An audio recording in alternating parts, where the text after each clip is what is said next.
Hello, everybody, and welcome to the PHLY Eagles postgame show, live from the Xfinity Lounge, presented by Bet365 and Ashley. After an embarrassing loss for the Eagles at home, coming off a loss to the Dallas Cowboys in which they blew a 21-point lead. This was the game when they were going to respond, and instead they responded by just kind of not really showing up and got pounded by the Chicago Bears 24-14, gave up 281 yards rushing. Ooh. That's the second most they've given up in a game this century, and the offense was even worse. Horrible. We're going to talk about it all. We're going to hear from E.J. Smith live at the Linc after he talks to guys in the locker room. We're going to have Fran Duffy break it all down. We're going to listen to you, the fans, and let you get some stuff off your chest because this is a game that deserves it and deserves all the boos that you have to give from the bottom of your throats. I'm Bo Wulf. That's Jamie Lynch. That's Super Bowl champion Vinny Curry. Let's knock it around the horn here on the big takeaway. Vinny, what's your big takeaway from that loss? That didn't look like us. I don't know if everyone was full from Thanksgiving. It just didn't look like us, and They were I with was Jamie there. having too much bourbon last night. And I was there, and it just felt weird. But you could see some guys out there still trying to compete, though. Sure. But some guys is kind of like blah. You know, that's my takeaway. Especially in the first half, they looked like they didn't want to be there. Dude, it was a lot of missed tackles. I'm curious to see what's the final missed tackle. Got to be double digits of missed tackles, man. You can't win football games with that many missed tackles. It was just like mistakes that you usually see like week 1 or week 2 in the preseason. It just didn't look like us. Jamie, your big takeaway presented by Xfinity. My big takeaway is Kevin Patullo probably shouldn't be the offensive coordinator anymore. There's no answers. There's nothing. And, whether it's the comment section or my text threads blowing up, people want a pound of flesh because this is a putrid offense with a lot of money invested in it. I'm sure Jeffrey Lurie and Howie Roseman are irate with the amount of money they spent on this offense to get these results. The offensive line fell apart this year. Attrition of playing a lot of football the past couple of years, coming into the season hurt. But Saquon Barkley is a non-existent element in this offense. I didn't think that was possible. A.J. Brown is he's putting up numbers, but it still doesn't feel right. You know what I mean? This is just a bad offense. Very bad. Terrible. They went a whole 4 quarters over the past 2 weeks, scoring 3 points. Yeah. Right? Against 2 bad defenses in the Cowboys and Bears. Jalen Hurts in this game, 19 for 34 for 230 yards, 2 touchdowns and an interception. It was way worse than those numbers. And I don't really think that it's all Kevin Patullo's fault or even mostly Kevin Patullo's fault. But I do think that knowing Jeffrey Lurie and having covered the team as long as I have, they have 10 days now before a Monday night game against the Chargers. I would be pretty surprised if Jeffrey Lurie doesn't enact some significant change this week. I'm not saying that that's Kevin Patullo. I don't know if it's a change in who's calling the plays, if it's Nick has to do it or something else. But after those 2 performances, Jeffrey Lurie is going to do something. Do you think they learned? Last time they did this, Matt Patricia took over and it got worse. The team effectively quit. Do you think there's PTSD there from an in-season change, or do you think this is something that they know has to wait till after the season? No, because I don't think so, because there's definitely so many sparks there. We watched in the first half, I think Saquon was averaging at that point in time, 4.8, 5 yards? Something like that, 5 yards a carry. We get away from that, and then we got getting slower. And then AJ had 10 receptions for 132? 10 for 132 and 2 touchdowns. And it's just like, okay, we get our playmakers is trying to make things shake, but it just, like he said, it doesn't feel right. It doesn't seem right, But I'll tell you one thing, if I got one positive thing, AJ did show he is 7-11, always open. He was frying them DBs today. Yeah, and the play he makes on the first touchdown in one-on-one coverage, Really awesome play. Man. He has looked also like sprier the past 2 weeks, I feel like. He has looked good the last 2 weeks, and obviously it has not correlated with anything good happening on offense for the rest of the offense. But today, the Eagles had 1, 2, 3, 4, 5, 6, 7, 8, 9, 10, 11 possessions, 1 touchdown, 1 missed field goal at the very end, and a field goal. That's it. I can't even remember to tell you when the last time we had that many 3-and-outs. It's bad. Oh, they are having 3-and-outs at a historic rate. They're the worst in the NFL. 3-and-outs. That's crazy. Pathetic. And Bo, you know this from your time down there. Like, yeah, there's frustrations because the money invested in this offense, but they're becoming a national laughingstock. Offensively, Richard Sherman at halftime was literally mocking Kevin Patullo in this offense. Dan Orlovsky is tweeting, "What the hell are these play calls?" Nick Foles, the man somewhere in the studio, was on his podcast this week like, this route tree from this offense is pathetic.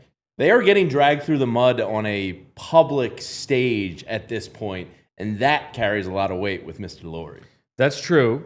And it's not just the scheme, because Jalen missed a bunch of throws today. Sure. It's execution as well. Again, we handled the penalties that bit them last week, but it's ugly. And the guys being paid a lot of money, it's not about I'm not getting the value of my money. It's about that is a proxy for there are really talented players on this offense. I mean, think about the guys who are on this offense. You have a Super Bowl MVP in Jalen Hurts. You have a Pro Bowler in A.J. Brown. You have a guy who is Pro Bowl level wide receiver in DeVonta Smith. You've got a Pro Bowler at left tackle, a Pro Bowler at left guard, a Pro Bowler at center, a Pro Bowl tight end in Dallas Goedert. Like, this offense on paper is loaded. And by the results, they're one of the worst 8 offenses in the NFL. That is embarrassing, and Jeffrey Lurie is going to be angry about it. No doubt. Is Nick Sirianni capable of taking over play calling? I think he might have to. I don't even think that that's necessarily a good thing. I just think it's going to be kind of like, you got us into this mess. Let's see what you can do to get us out of it. I might need to text him, just tell him to shave the head. Baldiani. When he came out, Baldiani though, we was on fire. Yeah, I think they might have to. I mean, is there another option internally, Scott or Leffler? I mean, Leffler. He's brand new from Bowling Green. Marks Frazier has called plays before. This is bad. Like, they're on the if they do make the playoffs, which still a decent chance they do, they're not going anywhere. Yeah, I mean, right now they're only a game and a half up on the Cowboys, who are playing better football. There is absolutely no guarantee they're going to make the playoffs. Yeah, and you have a desperate Chargers team. And What happened? Wait, what? Wait. It's not a guarantee. Say that again. Wait, what? Wait, hold up. Oh my God, you're right. I mean, listen, the schedule on paper looks cakey. It looked cakey in 2023 too. After the Chargers, you've got the Raiders, the Commanders, the Bills, the Commanders. Yeesh. Does 10-7 get them to the playoffs? Maybe not. Wow. Their chance on ESPN's predictor on the 25th to make the playoffs was 97%. To win the division was 95%. I've already in my mind been like, well, they're out. That's where I'm at. 97% 2 days ago to make the playoffs. I wonder what it's going to be this week. You won't be able to know until after Sunday, but much lower. But by the way, I mean, listen, you're not allowed to boo this team. How dare the fans boo a performance like that? Oh, no, they was booing out there. Of course they were booing. The team barely showed up today. Oh, no, they was booing. Vinny, you were down there pregame on the sidelines for the first half. What's like the energy, the aura of the team? Do they appear together? I mean, they definitely paired together. I got to catch up with AJ. He looked totally locked in. Jordan Davis looked locked in. BG looked locked in. And some of the guys looked locked in. So I was like, all right, this is going to be a good one. But, if you could have a couple plays back, that one pass that was kind of behind, DeVonta early on. That's that a touchdown. That's a touchdown. That's a touchdown. And, missed that throw. it's just like We didn't mention the fumble on the tush push. right. That was the game right there. Yeah. So there was like a couple mistakes we would love to have back. If you could even have those games back, But maybe we would not be going too hard. But this was not a game where it was like, oh man, it wasn't like the Cowboys game. It was like, oh, this one just everything went against us. Every little bounce went the other way. If one thing had gone the other way, they didn't deserve to win this game. Right. The Bears came in and beat them up, blew them off the line of scrimmage. The Bears absolutely deserved to win this game. I did not, but I feel like when that happened, it was just like one of these. You ever go, like somebody popped the air balloon. And after that was a disaster. Yeah. The game was lost on the tush push fumble. That was it. The Jalix Hunt interception was a type of we can steal this fantastic play. Yeah, they've been playing terrible for the entire game, and then you get the 91-yard touchdown drive on 5 plays. Then you get the Jalix Hunt pick. You're like, okay, here we go. 10-9, we're about to go in and take the lead. And then the fumble by Jalen, and that was the one where it was really like. An Eagle fan was having a meltdown. I was like, damn, they must be new to being an Eagle fan with the last 4 years. They're not used to this type of thing of a game. They was like, and it was tripping in there. I was like, oh shit. And Les Bowen thought it was forward progress should have been stopped on that play. Yeah, but they didn't blow the whistle. That's just that's not how the rule works, and that's not how the tush push has worked. That was the game. I actually think the actual complaint you can have there is, the guy just goes in and goes helmet to helmet as he rips out the ball. Yeah, he headhunts Jalen while going to get the ball. That could have been a flag. They can't do that on review, but that's the problem with the tush push. The quarterback's just sitting up there. He's opening and hit. Man, what a bad game. But this idea that the team won the Super Bowl last year. You're not allowed to have high expectations and react and care about the team. Just clap. Come on. Ridiculous. Should have booed louder. Going into half, we talked about it at halftime, Bo, to let the clock run down 20 seconds. Sirianni has no confidence in his offense. He's right. He is, but he just let the whole country see that. He put that on display of I'm going to let this clock run down because I know we're not moving the ball. Yeah. That's pathetic. Let's check out some of the super chats here from everybody who is rightfully frothing at the mouth. Starting with Zach Trauma, who just gives us a nice super chat. We appreciate that. Thank you, Zach. And by the way, listen, not for nothing. I know you're not feeling it right now. You're feeling like supporting the Eagles, but instead of supporting the Eagles, how about support PHLY and just know that we got a great Black Friday deal going on. Retail 30 to therapy. 90% off. I don't know. Go buy a Sixers shirt. Yeah. Go buy a Flyers shirt. They're fun. 7-Eleven MX3 says defense exposed 2 weeks in a row. Offense with 0 answers. Jalen turnovers. Sirianni, Patullo are 2 cheeks of the same ass at this point. Oh, boy. Wow. 2 cheeks of the same ass. Love that. I've never heard that phrase before. I never heard that either. That's a good one. Thank you for sharing. That is a good one. By the way, this was Jalen's worst game, and I don't even want to hear about the win. Football's been played in wind. He just missed some throws. He was off today. DeVonta twice. The one you have DeVonta, and look, here's in defense of Kevin Patullo. He schemes up a play where he gets DeVonta Smith one-on-one with the linebacker, and Jalen underthrows it by 5 yards. You had Brian Dawkins so upset he's tweeting about that. I forget what he tweeted exactly, but it was you got to throw that over and to the sideline. He threw it under and inside. B. Dawk's pissed. Look what you've done, Eagles. You've pissed off Brian Dawkins. That's hard to do. Aaron D says, even if he isn't the main reason, just fire Patullo now. It might not even make the offense better, but why not? He won't have the job next year. This is the thing. This is why I feel bad for Patullo. It's not just his fault. No. But the part of having that job is that you become the scapegoat. Yes. I mean, you're not going to fire Jalen Hurts. Nick Sirianni has enough equity to probably live another year, I would think. Maybe. I mean, we'll see how bad this gets. But I would. So the only change you can make is Kevin Patullo, and that sucks for him, but that's part of the job. Hessanon. Feels like older guys on offense aren't being held accountable. Do the young leaders on defense feel they can't speak up? Interesting. I mean, Zach Bond's the oldest, right, on the D? I think he's saying on the offense. I think he's saying but in that case though, double digit missed tackles got to stop before you can call somebody out. So defense got to hold itself accountable. Mm-hmm. First, they gave up 200 and something yards rushing. When the last time the Eagles gave up that many yards rushing? It's the most under Vic Fangio by a lot. You know what I mean? Yeah. So it's just like there's a lot of I would stay away from that one. Well, the Sirianni of it, and it goes to that. We can zoom out and say Nick Sirianni has the second best record of a head coach ever, right. Or in post merger. He deserves equity. He deserves a leash. He's delivered a Super Bowl. We're not even a full year removed from that. Big picture, we should be able to ride with the ups and downs. And then this was Malcolm Jenkins Hall of Fame, right? Induction. Poor Malcolm. You know what I didn't see out there? I didn't see a leader out there. I agree with you. And that's the second part of this. Is you zoom in from being all the way out there with Sirianni, and you think, okay, is he helping us offensively? Not right now, no.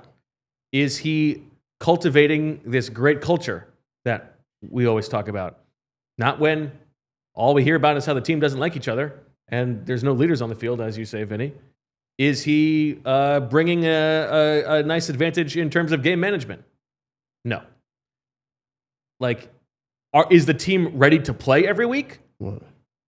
Not today. Not today. But then on offense, though, offensively, who's the main guy that shows the most passion and that'll get after it? Right now, it's AJ Brown. Exactly. Brown, yeah. So what I'm telling you is that's going to show you. Even when he caught the first touchdown, you saw how passionate, how fired up he was. Yes. It's like, let's get this going. And then the Chicago, we couldn't stop a nosebleed. Yeah.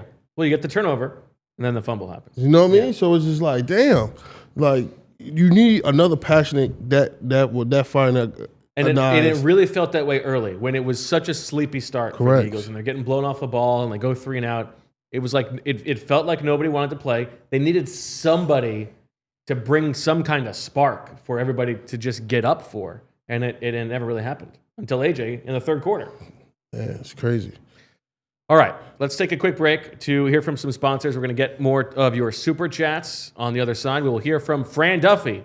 I don't know what he's going to break down, but maybe we're all just going to break down here on the PHLY Eagles postgame show.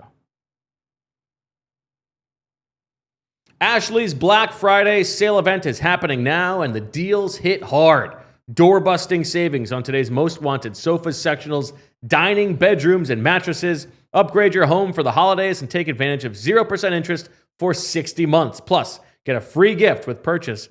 This year's selection is packed with must-have pieces starting at just $199, and they won't last long. Ashley, Black Friday starts here. You can find out why it's never ordinary at Bet365. Find out why 90 million users worldwide use Bet365. They have the best early payout offers in sports, and they pioneered live in-game betting. They offer the widest range of markets and games available for live in-game betting across 78 sports, and they always have something cooking during the football season. Sunday Night Football is a $365,000 jackpot. Thursday Night Football with the $10 safety net bets. Monday Night Football, you can get 50% super profit boost tokens on same game parlays. Always something fun going on. And breaking news from Bet365, new customers can get $150 in bonus bets when you bet $5. Win or lose. Sign up, use the promo code PHLY365, deposit $10, and place a bet for $5 to get $150 in bonus bets if your bet wins or loses. Bonus bets can be used on spreads, totals, player props, futures, and more. Whatever the moment, it's never ordinary at Bet365. Must be 21 or older and located in Pennsylvania. If you or someone you know has a gambling problem and wants help, call 1-800-GAMBLER. Ashley's Black Friday sale event is happening now, and the deals hit hard. Door-busting savings on today's most wanted sofas, sectionals, dining, bedrooms, and mattresses. Upgrade your home for the holidays and take advantage of 0% interest for 60 months. Plus, get a free gift with purchase. This year's selection is packed with must-have pieces starting at just $199, and they won't last long. Ashley, Black Friday starts here. Back on the PHLY Eagles postgame show. Let's hear more of these super chats from you, the fired-up fans. JP Fabo says, Jamie, we are not going to be okay. But we are here together. Yes, we're here in the Losers Lounge, JP, and thank you for the super chat. Brendan Martin. What's the Sigma? We need to trade for Evan Neal next year and convert Jalen to RB1. That is the wildest proposal that I've heard so far.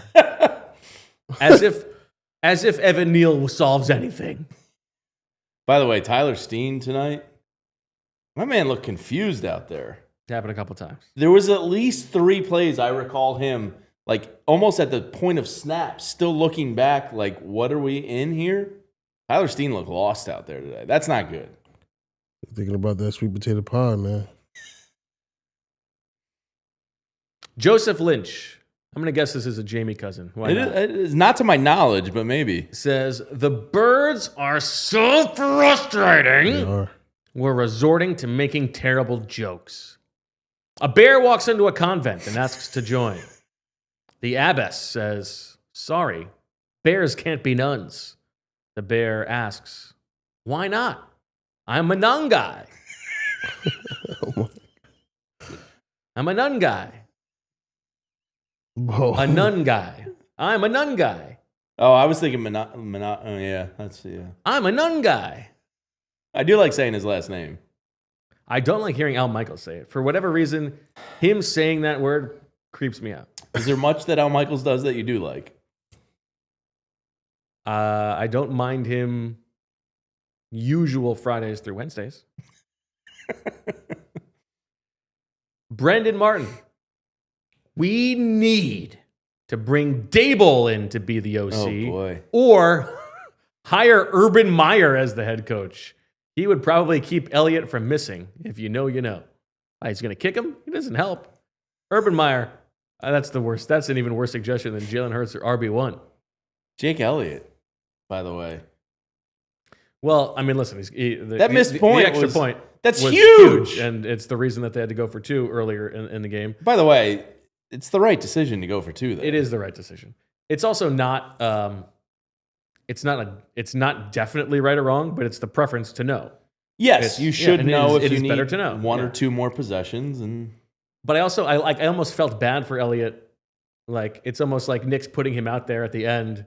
Here, hit this difficult kick in the wind, and if you don't, everyone's going to remember that instead. That'll be the lasting memory. Yeah, the extra point. You guys got to make the extra point. That extra point was that's another shot at a win you didn't deserve. Carson Andrews. This season is starting to feel very 2023. It is. Despite the Super Bowl victory last season, do you think Sirianni survives another collapse? I mean, if it's every other year, collapse, Super Bowl, I think I take that deal with the devil. Sure. Yeah, but shoot, he gonna cause somebody to catch a heart attack out here. Cardiac arrest. Well, Vinny, do you like when you're on the field for a game like that? How do you feel about fans booing? Get your together. Yo, that's one thing about Philadelphia. You held accountable at the very spot you need to be held at. Like, Philly fan will let you have it. You're not playing hard. You're not doing this. Yes, exactly. That's what make Philly fans the number one fan base amongst all 32 teams. They will tell you how it is. Now, if you don't like it how it is, this might not be a spot for you to play at. If you can't take strongly constructive criticism from people who know ball, I mean, even if you know no ball or not, you're not popping out on the TV to like you walking. What you walking for? So. Okay. All right. Lindsay, do we have Fran? Let's do it. Let's bring in the Ashley's film room. Our man, the great Fran Duffy at Fran's Film Room, sponsored by Ashley. Fran, how loud was Francis booing for this game? It was. I'm trying to remember the exact moment, but so I've lived this started last week where we have a pretty strict rule, like we don't say stupid, we don't say dumb in our house, like we let that go last week, so right. He let that go. So now during the game, he thinks he's emboldened. Yeah. Oh, this team is so stupid. This team is so dumb, and I was like, No notes. I got nothing for you. Fran, listen, I'm banning my son from watching this show tonight. And we'll talk about it later because these dudes, it's Jamie's fault though. Noah was at the game today and he was not being nice. You ever been caught completely off guard? And I'm like, and not realizing what he just said to someone, and it was like, the person looking at me like, and I'm like, like, yeah, all right. I'm like, what did you say?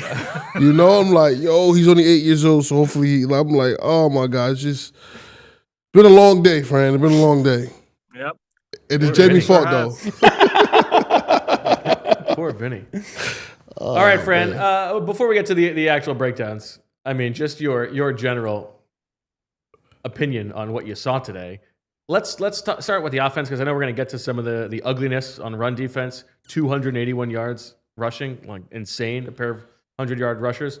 But on offense, I mean, what was the plan? What did you think? Yeah, I got nothing. I mean, it's been more of the same. It's exactly what we have seen throughout the course of the season, where you have long stretches again, where it's like, oh, they had 1 first down in 5 drives. Yeah, the run game was they could not move the ball against what had been one of the worst run defenses in football. We could talk about the wind. We can talk about whatever you want.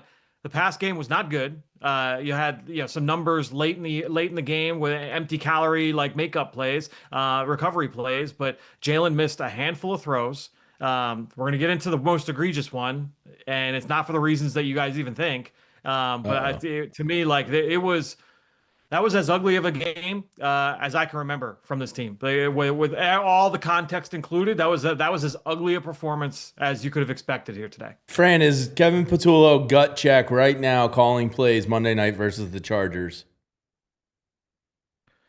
Yeah, I think so, but they're gonna have difficult decisions, difficult conversations in the offseason. And I think it's going to be a lot of people having difficult conversations in the offseason. And I mean, look, I would say like jobs are probably on the line here down the stretch. It's this has been a really rough, because think about this. This is all since the bye week. Like usually it's like, oh, the bye week, you have that time to reset. The last 4 games since their bye week, a putrid, historically bad stretch from this offense in the last 4 games. Fran, the energy, the amount of energy, especially in that third quarter, was like what is going on right now? Going into the halftime, heard a lot of boos out there. I'm like, damn, I ain't heard a boo in a minute. Coming to the Eagles home game, that was insane. And let me just tell you, bro, being there, it just didn't look like they were there. Like, too many missed tackles. It just didn't. It don't look like us. What that felt like to me, Vinny, and I'd be interested to get your take on this. To me, it felt like a defense that knows that they've been holding that team afloat for the last month, and the dam just cracked. That's how it felt to me. Is that they came with short week. The holiday hangover coming off the short week, or you let the Cowboys beat Detroit. Whatever the reason, the dam broke and the defense was not able. They were like, yeah, we don't have it today. And if they can't carry you, then this offense, they're not going to be able to do it for you. What was that last year, Fran? I think last year we talked about what was like the worst game I've been part of. I said when we gave up 2 different people ran over 100-some yards. Oh. That's how that looked today. Tampa Bay? No. Washington. Okay. It was against Washington, but it was just like, that's what it looked like today. And I was just like, it's time for me to get over to the studio.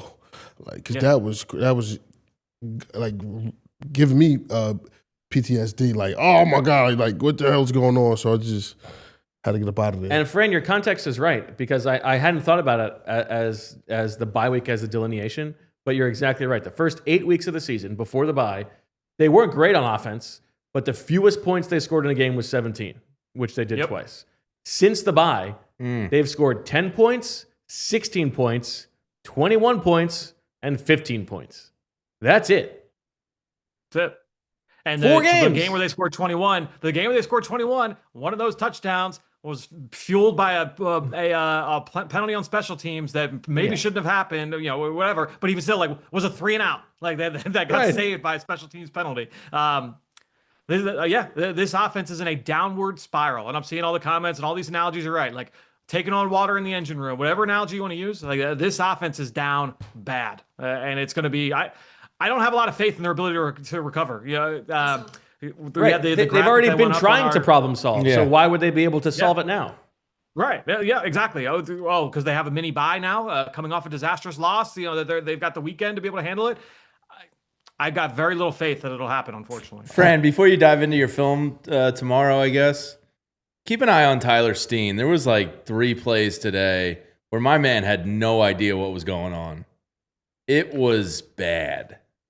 Yeah, I mean, there were missed blocks all over the place. Yeah. Like Fred Johnson had a couple missed blocks again. The left side had missed blocks. There were miscommunication issues. There were communication issues up front. Again, penalties. Like over the last 2 weeks, this team has had over 22 penalties in the last 2 games.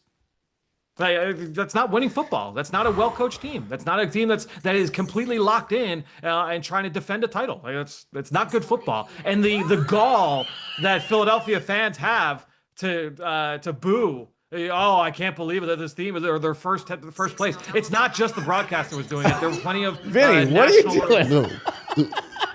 Yo, Fran, Vinny's serious pissed. Fran, dude, my phone is tripping. And it's so funny because you know how much your guy hate AI, right? So I wonder if I downloaded the AI app and it got my phone tripping. Okay, sorry to cut everybody off, bro. But I knew he was gonna say that. Yeah, it's crazy to me. Like this team deserves all the boos that it got today. There wasn't enough boos. Shit, can you fix all that? right, so Can you fix that?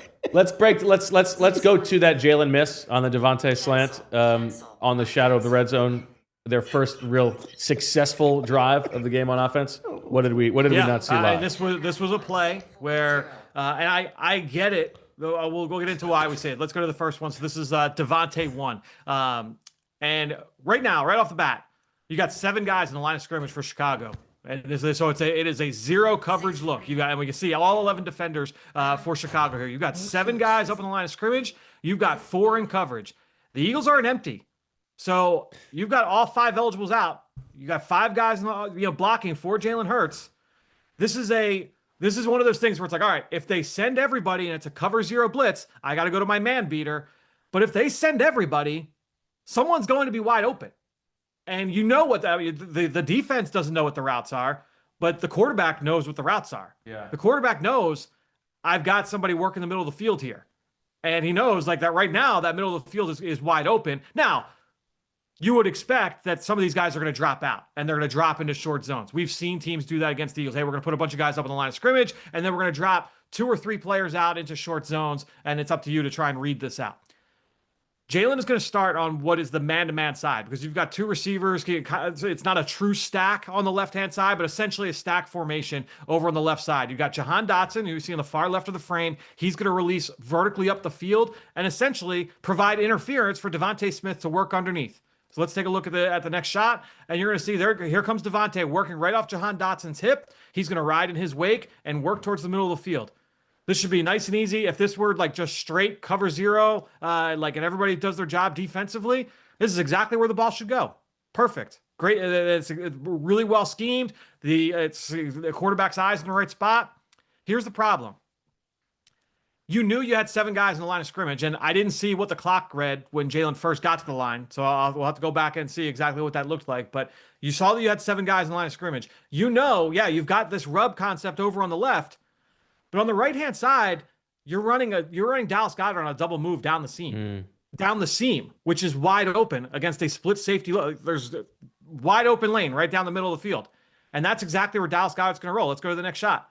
Dallas Goedert is going to he's going to throw a little head nod, and he's not even trying to sell this because he's like, I've got no one to sell this to. There's nobody in my vicinity. There's no one in my radius here. I don't even need to throw this fake route. So let's go to the next shot. He is wide open. The safety comes down on AJ. Dallas moonwalks into the end zone.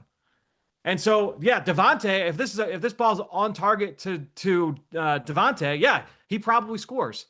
But he misses Dallas on a like, and again, you get into like all right, well, it was man-to-man coverage. It's a busted coverage from Chicago. Like Dallas shouldn't have been open.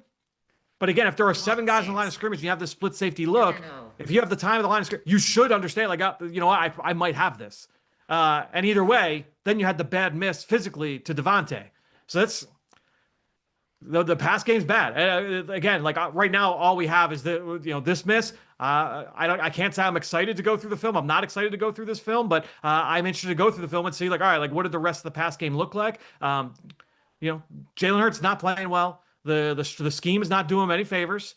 To watch the Ben Johnson offense, it's a different sport with different rules. Like coaches playing by different rules. That's literally the way it looks when I watch these two offenses operate on the same field.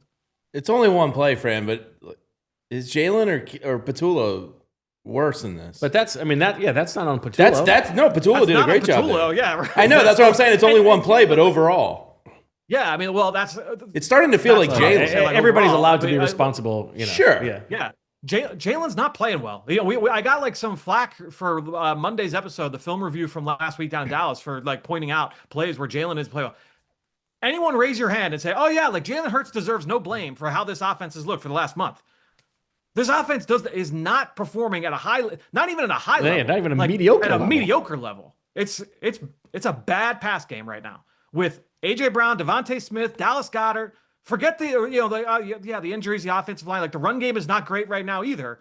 But this pass game is fruitless right now. You said Dallas guy. Who's that? I haven't seen him in the offense in weeks, Fran. Right. I mean, it's a rough watch right now. Whew. Dallas Goedert's non-existent in this offense. Well, they had a nice catch in garbage time. Well, they were dialing up like creative stuff for him in the red zone, but the problem is they can't get to the red zone because it's all like, it's either like explosives or 3 and out. That's what this offense is right now. Even if you look at I was watching halftime and you guys, they had the 30-yard of DeVonta. That's on like it's like a little simple like RPO off to the side. Like they don't have anything that is sustainable, like real offense from a pass game standpoint. Don't they have to go back to the RPO then? Well, yeah, but again, like at some point that's going to cap you, right? Like at some point, like it's not 2019. It's not where you could say, we're going to build the whole boat out of it. Otherwise, like Miami would be in better shape than they're in. That's the problem that Miami ran into. So it's not good. Right. Whew. Okay, well, let's turn our mood around and talk about something lighthearted, like the defense giving up 281 rushing yards. What do you want to tell us about what you saw from some of the stuff of them just getting blown off the ball? Yeah, obviously, look, it was a rough start, and the first couple drives, you're like, man, like these guys are getting bullied up front. They're getting moved off the ball. And the Chicago's having their way. And it wasn't even just like, this is what we've seen from Chicago. This is the first time since 1985 that Chicago had a pair of 100-yard rushers in a game. You go back to like Walter Payton. This is the first time that they've had this level of success on the ground. And so to me, you look at this and say, all right, like, why are they having their best day? The defensive front did not perform well. Zach Bond did not perform. This didn't seem like a great Zach Bond game. You had missed tackles at the third level. Sidney Brown had a couple of misses, and we see a little bit of all of it on the very first play. Let's go to the first one here. Swift one. This is a first quarter run. This is late first quarter. And again, you're getting a little bit of everything. This is when we talked about the Ben Johnson offense, the identity of this offense, coming on Wednesday's show. Sorry, they love to be condensed. They are going to play some smash mouth football. They're going to get into under center, and you're going to get some unique motions. Some of the stuff that we saw from Dallas last week, they do the same thing. And this is something that Dallas did against the Eagles a week ago. You bring the tight end in motion from left to right. It looks like he's coming across the formation, but very late, just before the snap, he pivots, and he's actually going to turn. He's going to block the opposite way. It's going to be a wham play against the defensive tackle, against Moro Ojomo. Let's go to the next shot, and you can see, all right, the tight end, he's going to block Ojomo. So he's going to create the seal right in the middle of the Eagles defense, right through the teeth of the defense. That creates one edge, one lane for DeAndre Swift on this run. And if we go to the next shot, you see, all right, well, what are the other keys to this block? Well, you've got a double team at the point of attack against Jalen Carter. Carter got worked on these double teams throughout the first half. Now, he made some plays in the second half, and then there were other plays where he got moved again. But here's an example of him getting worked by a double team. So he gets completely uprooted off his spot. Zach Bond tries to go backdoor on the guard on Joe Thuney. So he tries to go backdoor. And what this does, because you got Ojimo getting cut on the wham block. Let's go to the next shot. You can see, here's the lane. Here's the alley. Ojimo's cut. Bowen goes backdoor. Carter gets moved. So now you've got the clean lane for DeAndre Swift. And we know, like, if you can keep things clean for DeAndre Swift, that's where the explosiveness comes into play. Saquon hasn't seen a hole like this since 2024. So now you got Swift. He's going to go right through the teeth of the Eagles defense. He gets up to the second level, and we go to the next shot, and you get a missed tackle at the third level. Sidney Brown comes in too hot. He doesn't break down. He cuts back, and this ends up going, I think this was a 23-yarder there towards the end of the first half, or the end of the first quarter. Ugly. Not great. Jamie, I will let you know that, I don't know if you've seen the chat, but your girls are in the chat telling you they love you and they miss you. Oh, Skylar Page, what up? Oh, that's nice. How you doing, girls? Football doesn't matter. We're good. All right, Fran, take us to play 2. And let's go to the last one I've got, and this is the touchdown, TD1. This is a Kyle Monangai touchdown. There's going to be a zone play. Come on, I'm a nun guy. Monangai. That was a rough joke. Let's go to Monangai here. Zone play to the left. And honestly, this is pretty cut and dry because it's basically going to be man on man up front. Like you see that the Eagles, how all the guys they have down on the line of scrimmage. So it's going to be one-on-one blocks for the most part. These double teams basically get taken out when you play a front the way that the Eagles are playing right now. So where's the read here for Monangai? Let's go to the next shot. And the crease comes from the right guard, Jonah Jackson, from media, from the Philly suburbs. He's on Jalen Carter one-on-one. And he's going to take his outside arm, and he's going to go full extension right into Carter's outside armpit, and he's going to pin him inside. And we go to the next shot, and you can see that you get the push there from Jonah Jackson. He, again, collapses Carter inside. And it's a very clean lane. You've got the other defensive tackle next to Carter, Byron Young. He's working upfield against the potential boot. Nolan Smith gets blocked by the tight end on the backside. Nakobe's one-on-one with Darnell Wright, the right tackle. He's not going to win that. That's not a battle that Nakobe's going to win. So Monangai walks into the end zone. They got worked up front, guys. It was not a pretty day for the Eagles defensive front. Vinny, when you watch I wish I had better news for you. When you watch them getting blown up front like that, we know that these are talented guys. Is that effort? Is it execution, attention to detail? What jumps out to you when you see that? Definitely the attention to detail because, Fran, correct me if I'm wrong, there's a couple more plays when in the beginning, they had designed cutback plays. Like all the flow was going to one side and he just patiently waited, cut back, and it was nothing there. So that had to be offensive film study from Chicago, knowing that we're an aggressive team. Once we get going, because it was. Yeah, there were some plays they kept where doing it the same over felt and like over. they spread it out against the Eagles' base.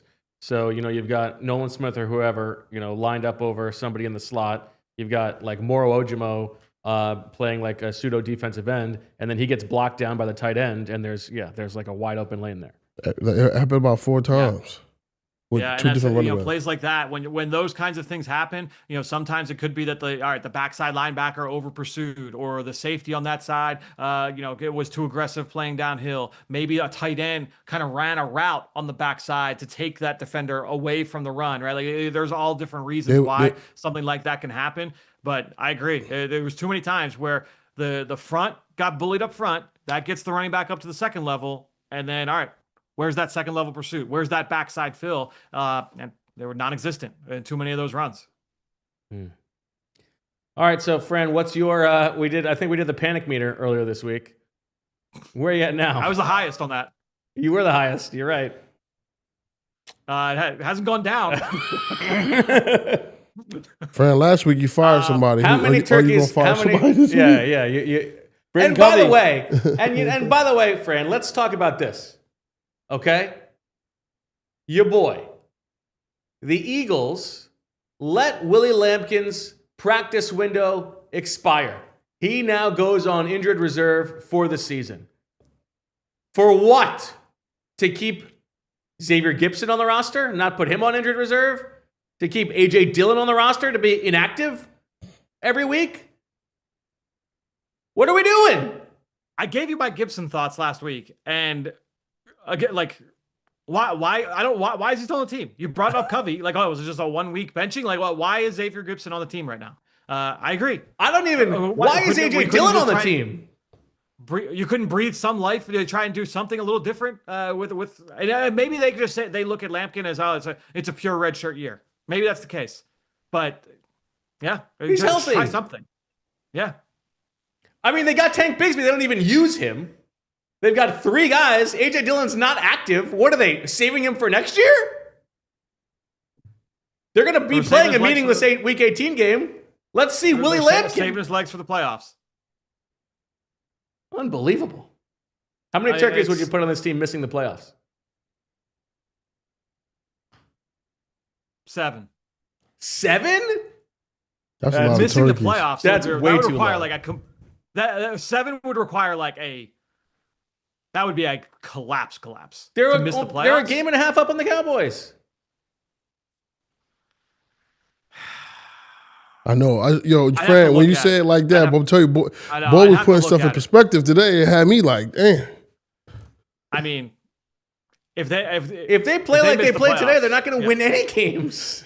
If they miss the playoffs, it's those difficult conversations are going to be had. I mean, they're going to happen anyway. If they could limp into the playoffs the way that they're playing, 3 seed, 4 seed, whatever, and even maybe steal a game, like beat Tampa on the road, whatever. It's gonna be rough. Rough conversations to be had. All right, Fran. Well, enjoy the weekend. Smoking any meats? Great.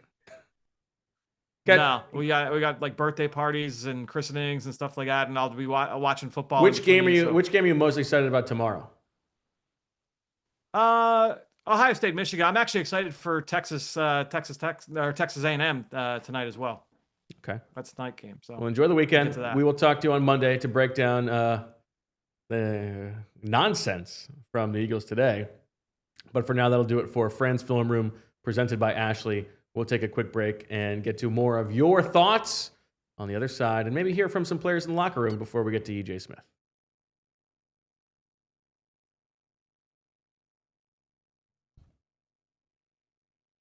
We start with our friends at Crooked Tea, because a lot of places you're going to get a tea and you're not going to know what's inside. You have no such issues with the good folks at Crooked Tea, because if you turn the can to read what's in it, sometimes you can't. But with Crooked Tea, they don't hide what's inside. They brag about it. Crooked Tea brews real USDA organic tea for real flavor with 0 sugar. No fake junk hiding behind the label. What you see is what you drink. Next time you're at the store, flip the can. If you can't find the ingredients, just put it back. Then grab a Crooked Tea, 0 sugar, real tea, and fully transparent. Real recognize real, Philly. So why drink the fake stuff? Crooked Tea, the only thing better is a strip sack in the Super Bowl. Visit crookedtea.com to find a store near you. This is not a drill. It's Black Friday, and right now our friends at Righteous Felon just dropped the biggest deal of the year, exclusive for PHLY listeners. 25% off orders of $35 and up with code PHLY25. That's PHLY25. And if you want to bring the best gifts to the tailgate, to the holiday party, or just to your cousin's couch during the Birds games, this is it. It's called the Whole Shebang Bundle, and it's exactly that. Every jerky, biltong, and meat stick flavor that Righteous Felon makes, packed into one epic gift bag. Sweet, spicy, smoky, and wild, these bold bites hit harder than a linebacker. Split it up as stocking stuffers, or drop the whole bag at the snack table like a flavor grenade. High protein, low sugar, all American, all attitude. With 16 variety, there's a flavor for everyone. But fair warning, once you crack it open, you're not going to make it past kickoff. Your crew will be swiping sticks before the anthem is over. Skip the socks, ditch those gag gifts, and lock in 25% off before it disappears. They sell out every single year. Go to righteousfelon.com, load up, and use code PHLY25. Only while supplies last. Back on the PHLY Eagles podcast, the postgame show. Vinny versus his phone is somehow a bigger mismatch than the Eagles against the Bears today. Well, I can't. What's going on over there? What is going on? First of all, y'all don't got no country music and it's playing country music. Yo, like, You're being exposed right this now. is crazy, bro. Mr. Country, Vinny Big jelly Curry. roll guy. That's my watch. Oh my god. Technology is your Oh, my enemy. God. This is good stuff.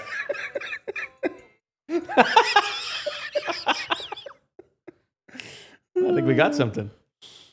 You got to the bottom of it? No, but my phone was in my back pocket, but it hit a button, and now maybe the chat know how to get it off. Now it say voice over activated. Like, what does that mean? It said triple click and slide. What does that mean? Oh, man. Bezos.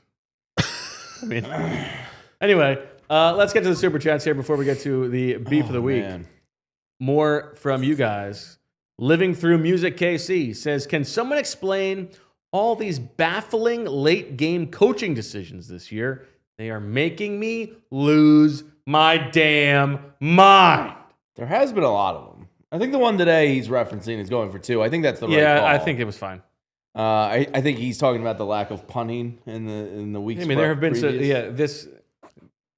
my criticisms of Sirianni for today's game would have really nothing to do with the game management and more just getting the team ready to play. Yeah. But yeah. MFG Dog says, is this loss all on Sirianni Patullo, or should the Eagles consider sitting Jalen down? Mm. Damn. That's not going to happen. I mean, listen, there's no bigger Tanner McKee fan than me. You can't do that. You do that, and it's over. You are never coming back from that if you do that. Yeah, you can't. You can't do that. Yeah. And you would, if there is some... Now, is there someone in the building who might try to run Jalen over in the parking lot? Maybe. If there's a hope of moving him one day too, you cannot do that. You would devalue all trade value if you benched him in week 14. You cannot do that. Yeah. No. Are there people who might want to see what it would look like with Tanner McKee in the building? Sure. We've seen crazier stuff. We've seen crazier stuff. People in this building or the NovaCare building? No, I know Noah is a Jalen guy. How is Noah handling all of this? We talk. No matter what, that's his guy. He's got Jalen's back. Yeah, I mean, but I just think he, like you said, I think all kids is having a meltdown right now. They never seen the Eagles look like this. Mm-hmm. It's been a while. Well, I would say 9-year-olds, 8-year-olds, 7-year-olds never Sure. seen the Eagles look like this. Well, it's been 2 years. Yeah. Oh no. We were like this 2 years ago. They was too young to understand 2 years ago. Okay, all right, I got you. I David Collier. I just got sent an Eagles meme of Jalen. It's JJ McCarthy in a Jalen Hurts jersey. So, I mean, that's unfair to Jalen. David Collier, though, along the same lines, I think it's time we have a serious discussion about Hurts. He's holding this offense back. It needs to be McKee time. Please discuss. just not realistic. Yeah, it goes back to what we talk about, Bo. Welcome to Philadelphia. Heavy is the head that wears the crown. I'm telling you. Yes. That goes for Nick. It goes for Jalen. It goes for Patullo. When you are in the spotlight in these jobs, if you are not doing a great job, you're going to hear about it and you're going to get the blame. That's part of the deal. Wow. Crazy that we're here. Mr. Instinct. Love Jalen. But wow. I see why there's rumblings of his personality. Every cut of him on camera, he's on the bench by himself. No iPad, no coach in his ear. Now, in I tend to agree with this a little bit, but in fairness, he's the same way when they're winning Super Bowls too. That's true. So that's That's just who he is. So, like, when you're winning, nobody cares. When things are unraveling, people care. So I don't disagree with the sentiment. You know, I'd love to see my quarterback grab people by the face mask and do the Brady and, you know, bang on the shoulder pads and rah-rah. That's not Jalen. So he can't be that all of a sudden. Then it would be disingenuous. Well, and you're right. He is so singularly focused. Yeah, locked in. And not concerned with being one of the guys. And the problem with that is when you're winning, that's great. Yeah. When you're not winning or when you're not playing well, if you're not one of the guys, then the guys are going to be like, well, what's up with that guy? Yeah. You know? Heavy is the head. Listen, I played with somebody who ate their lunch in the car, so. But how dare you? I'm just saying, bro, you know that. How Bo, dare you was there. How dare you, Vinny? You were there. That was my segment partner in Bird on a Wire. When Nnamdi and I would compare players on the team to characters from The Wire, I think that was the greatest content that the league has ever produced. And let's be honest, I was like one of Nnamdi's favorites. Yeah. He called it, hey, you know, his rookie duties. Hey, Juice. Yeah, anyway. Yeah. But, yeah, we've seen stranger things in the Listen, I feel like my opinion on that has changed over the years. At this point in my life, what's better than a lunch in the car by yourself? Get a little time. Yeah, it's not bad. Get a little me time. I mean, Joe Flacco's at it a couple weeks ago. He was just out at a bar having a lunch, you know? It's just not the car. Was Nnamdi now, maybe when you're the new guy who's getting paid a lot of money, is that the smartest thing? Probably not. Was Nnamdi a huge Wire fan? Is that how you... Yeah, he was, yeah. Okay. I mean, it's a great show. He's a film producer now. No? Yeah, he's big time. Yeah, he's nominated for something recently. Yeah, doing great for himself. So I feel like, to this day, I always tell myself, man, he was in that car making business calls and sending emails and everything. Dude's a very smart dude.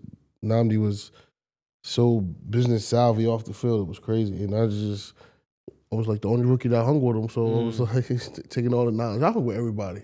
Of course you did. I'm starting to notice that. I Well, got a story about every teammate. I'm glad you said that. And by the way, welcome to the show, Nnamdi Asomugha. Coming up. I'm glad you said that. Lindsay, do we have the clip from our interview with Malcolm Jenkins that we can play? All right. Well, let's pull that in a second because you're gonna like this. I have to show you something. Might save your day. We talked to Malcolm today before he was inducted into the Hall of Fame, and he did set something straight. That's what I'm going to say to you. Okay. All right. So one of the things that was sinking my seat. Is there going to be beef? Maybe, but we'll get to the bottom of that. We're gonna just a little clip, Lindsay, not the whole thing. All right. More super chats. Brian Backer, Fran Duffy for OC. We agree. D&B Mix. Keep the status quo on O is a slow death into mediocrity. Not making a change is playing not to lose. Daniel Riesenbach. The scheme to control the TOC against the kings of the 3 and out was waiting for a clever coach to use. The inaction with trust us is Biden 24 vibes. Okay. Aaron D. Defense wasn't great, but we need to score more than 24 points against Chicago. D has been carrying us all year. God!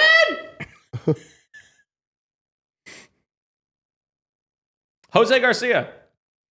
I don't know why we thought the game plan would change on offense when there has been no sign that they would. This team might need BD Nick as offensive coordinator. Will Madden says, ban first down runs. This offense is doing the defense a favor. Every design that isn't downfield or intermediate to A.J. Brown or DeVonta Smith. Aaron D says, Vinny for OC. I'll probably be fired in the first 5 minutes. I don't know, though. Everybody's got a price. Listen, everybody, we say what we want until we're in that seat. These are very difficult jobs. Hell yeah. These are very difficult jobs. Especially on this team. No doubt about it. About 7 different alphas. Yeah, nah, I don't do good like that. Too many personalities for me. Okay. All right, let's get to the Righteous Felon Beef of the Week. Tough choices for you here, Vinny. The defensive line got blown off the ball, and the offensive line wasn't much better.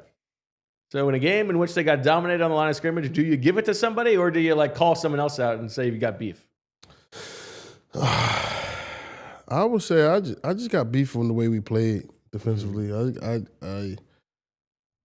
too many, like I said, I know I keep going back to this, guys, but you guys got to understand, there's a saying, there's a standard at the NovaCare that we say single-digit missed tackles win you games, double-digit missed tackles lose you games. And I think today we had double-digit missed tackles, so that's my beef. All right. Vinny Curry's beef of the week is with a bunch of missed tackles on defense. So we're going to get 281 yards rushing. And can I get the cow noise again? That's one of the cows we got to put down because that cow was sick. That's my beef. All right. Shout out to our friends at Righteous Felon. Use promo code PHLY25 for 25% off your order right now at Righteous Felon. All right. Vinny, I told you, we talked to Malcolm Jenkins about you. I had one important question to ask him. Let's find out what he said. Uh-oh. All right, last thing I got to get you on the record on because we have Vinny Curry who does the post-game show with us. He wants everybody to know we all we need. Is it true that is Vinny's? No, that was mine. I'm joking. I'm completely joking. Nah, Vinny, I'm going to go on the record. Vinny Curry started We All We Got, We All We Need. I think he started it maybe the season before we actually won the Super Bowl. I think so. And because he was the one that did the majority of the pregame breaks. That was his. I'll go on the record. All right. Sure. I like my dog. Yeah. Zach, I hope you're watching that. Let's get to that. Put it in the SuperChat comments. There we go. We finally got it settled. Congratulations, Michael. Hall of Fame. You deserve that. Dude was a beast. Oh my gosh. What's your favorite Malcolm Jenkins memory? Sometimes I just try to Michael will see me pressing and be like, Vida, don't do it, bro. It's just like, come on, man. And we worked together mostly because he always got brought down in the box. Yeah. And so I want to say married to him, but we worked together a lot on a couple things, and even Michael would rally, all the troops to understand that we always had a fighting chance no matter the score, and that's what today I'm looking at the defense play. I didn't see. That was a good reminder at halftime to watch him get inducted to the Hall of Fame and to watch this game just be like, damn, they need a guy like that on that football team. Well said. Amen. Yeah, so, they didn't have that today. No. My favorite Malcolm memory besides the hit had to be him and Chris Long being mic'd up together. When he said, pipe down, I'm mic'd up today. And Chris was like, did you get that rash cleared up yet? Yeah. It's very good. That was an all-timer. But the hit, he was immortalized with Jordan Spector in the card today. The hit was, clean. Just out. So we've got a nice, really full conversation with Malcolm Jenkins, which you can check out on the PHLY YouTube feed coming up this weekend and on the shows next week. So we look forward to letting you check that out. A lot of insight, a lot of good insight from Malcolm. Riverma, 30, says, a lot of Byron Young today. Why? He made a good play. He made a good play. Jordan Davis had a nice play. Yeah, Jordan Davis looked all right. Had a pretty good day. I think if you were going to have to pick a beef for the week, lineman, it probably would have been Jordan Davis. My wife texted me that. Jordan Davis should be your beef of the week. Oh. Where it was like a tackle for loss. There we go. I told her she might have to rephrase that.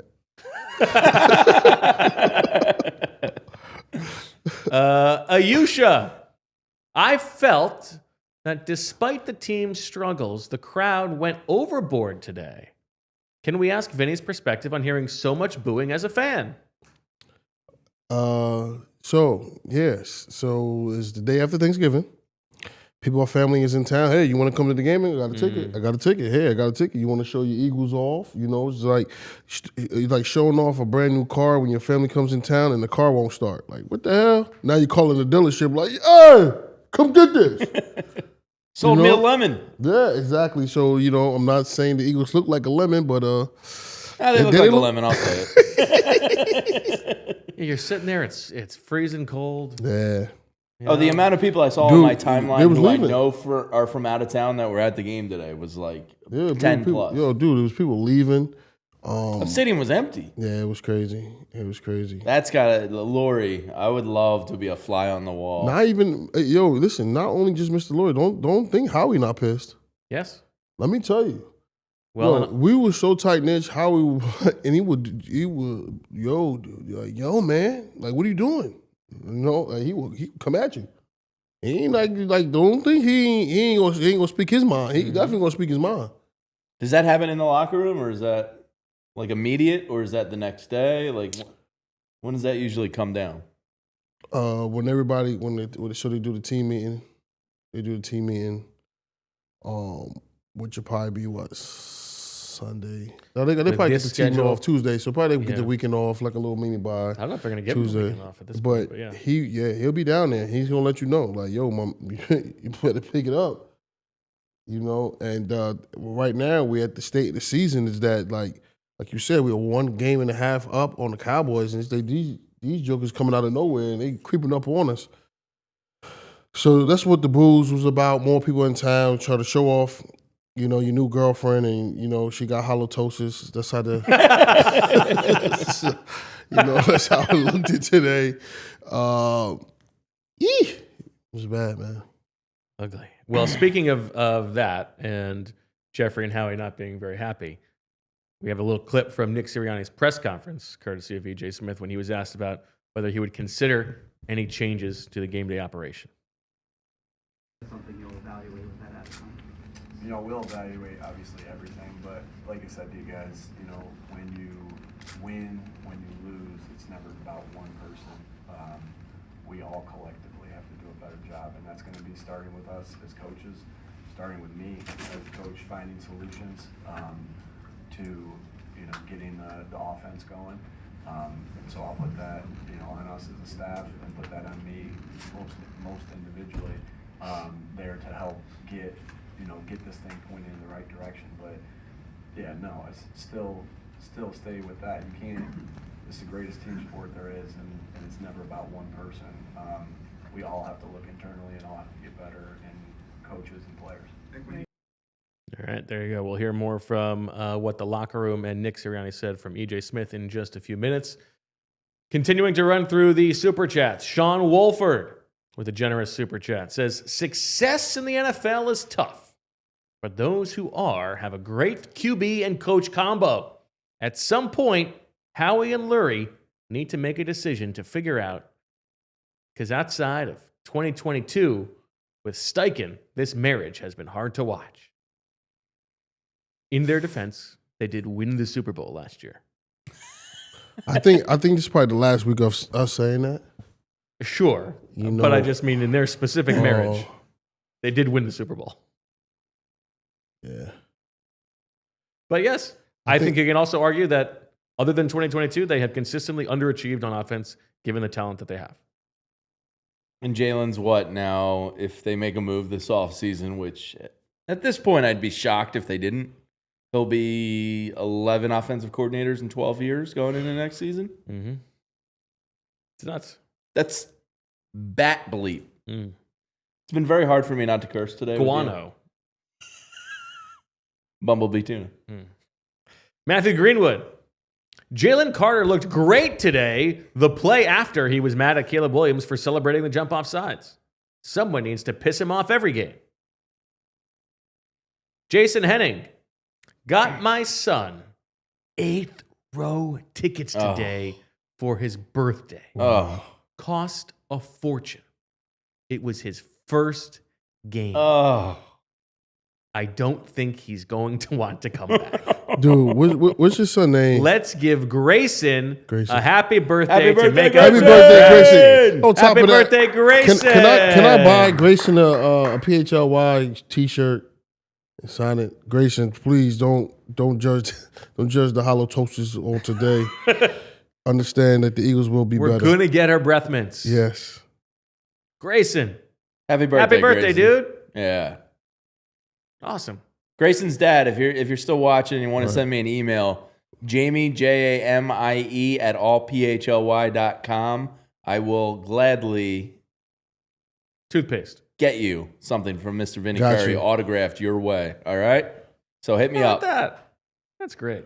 Yeah, we'll get that You out can't to lose you. no Eagle fans now. Oh, you can't. Oh, not especially at the younger age. I like that. That's brutal. First game. Oh, is that. man. Dude, I remember my first game. It was a 10-9 victory over the Packers at the Vet. Nice. Yeah, and it was a missed Packers field goal at the end. And I had drunken 700 level chubby men hugging me and high-fiving me. And I was hooked for life. It was the greatest. Beautiful. Yeah. So, Grayson, I'm sorry you didn't get that experience today. D&B mix. Rough games on short weeks. Thursday versus the Giants and today. Interesting point. That's true. They have not been ready for these short week games. Yeah. And it's in contrast to the classic Doug Peterson, where they always won their Thursday night games with Always. Doug. And he would always say that his wife was like, well, why don't you just do every week like Thursday night games? It was the ice cream. Dougie P's ice cream was the... And we Pared knew, down game plan. it was crazy because Doug P used to be like, the whole world is watching. You know? It was just, that get you fired up, them late night speeches. Yeah. Yeah. Well, the Bears also were on a short week, and they had no problem. Yeah. Good for the Bears. You know what? I don't have any distaste for the Bears. No, I don't either. Good for them. Yeah, They came in here and punched the Eagles in the mouth. They should feel good. they should. They're probably going to win the North. They have now swept the NFC East. By the way, this is Nick Sirianni's first ever loss to the AFC or to the NFC Wow. North. 11-1? Ever. Yeah. Is it? Wow. And us, selfishly, in the company, we're We're 0-3 versus... 1 and 2. 1 and 3. 0-3. Well, week 1, Dallas. Oh, right. Yeah, 1 and 3. 3. Yeah. Not great. Yeah, ugly. Tom Patterson. The issue is the O-line can't do anything. Can that issue be fixed, please? If yes, the Super Bowl is back on. They got to recover, man. Their Needs bodies Stout just to beat earn up. that big check. That's the hardest thing about coming into a season after going so far. Body still beat up, still Yes. recovering. And then that's not the NFC East is no joke, and the schedule this season so far up to this point has been no joke for the Eagles. It's true. And listen, all the comparisons to 2023 are probably overblown, but there is similarity here in like you were beat up coming off the Super Bowl. You're able to get through the beginning of the schedule, which seems really difficult. The hardest part. The hardest part. And then like something just gives out against what is supposed to be an easy part of the stretch. And that is kind of how this is shaping out right now. Yeah. It's They don't wild turn to things think around. back and look at the schedule and how well they performed versus now you have the cupcakes. Yeah. And my confidence in beating the Raiders and Commanders is taking a blow. D&B mix. Bears O equals 4D chess. Eagles O equals checkers. Sam G. We know Patullo can't call plays. We have seen Nick struggle to call plays. I think we know the only option left. AI play calling. Uh-oh. Sam G, you get the hell out of this show. You go become a Cowboys fan. I don't ever want to see you again in this chat. Bo hate AI. Yo, what if they come out and say it was AI calling the play? That would explain a lot. Phil's fan and NC. With the way Nick relentlessly defends Patullo, I'm starting to think Nick believes this mess falls in Jalen's lap. Wouldn't have thought so before, but it is becoming glaring. Now listen, even if Nick is crushing Patullo during the week, he's going to defend him publicly. And frankly, this is a thing that we know about Nick, is that he is actually very hard on the coaches behind closed doors. So How close is their relationship? Are they good friends or are they just guys that have coached together for a while? I think I would be 'cause- speaking. I think I don't know the actual Okay. answer to that. Because but the I think public it's- perception is like, Well, I mean, it's fair to say when Nick flew in to take the job, Patullo was on the flight with him. He was the first guy who he was bringing with him. that's tough. Yeah. Yeah. Sean Wolford, I should have worded that better. It was really the passing game that struggled outside 2022. That's true. The discourse about the Eagles is not going to be not going to be a fun one. We got a long road to the next game. Long week, and you have a whole day and a half before more football starts up again, and the Eagles are going to be smack dab in the middle of the crosshairs here of national pundits. All right, let's see. Lindsay's got a nice poll up. What's your panic meter ranking for this offense? 4%? 0 to 40%, not worried, 2%. 40 to 75%, pretty panicked, 15%. Very panicked, 32%. Over 100%, 3-alarm fire, 51%. Evacuate the building, he says, over half the chat. I'm shocked it's not a little higher, to be honest. Well, I feel like that's 19%? 85% or so that's very concerned. Yeah. Not great. All right, let's take a quick break. Come back, talk about this game a little bit more, maybe some leftovers, and then we'll hear from EJ Smith live at the Linc here on the PHLY Eagles postgame show.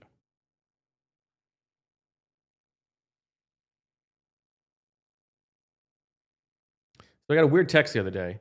I didn't recognize the number and said, "Hey, Bo, this is AJ Dillon. Please come over and watch the game with me." And I said, "Okay." There's a little back and forth. I had to make sure that it was actually AJ Dillon. I had to prove it. Eventually, we got there. Gave me the address. I got there. Like, okay, why is he inviting me over to watch the game? This will be fun. Then I get there. Total mess. I mean, lagging, buffering, switching between apps trying to find the game. He claimed he was a big fan. I felt like I was fan-fished. Because if you call yourself a football fan, you got to have Xfinity. It's the ultimate sports destination. You can find the best games and your favorite teams all in one place, and the way that you watch is next level. It's the perfect fan flex. You get all the action right in your living room, plus Xfinity's best picture and sound with enhanced 4K, so clear it feels like you're in the stadium. Then you get the real-time notifications and the live stats right on your TV. It's the best seat in the house every time. So next game day, make sure that big fan isn't a big fail. Learn more at Xfinity.com. Xfinity, imagine that. Restrictions apply. Xfinity, Multiview requires Xfinity 4K capable TV box. And Birds fans, listen up, because you know who's playing championship level ball and treating every day like it's a Black Friday deal?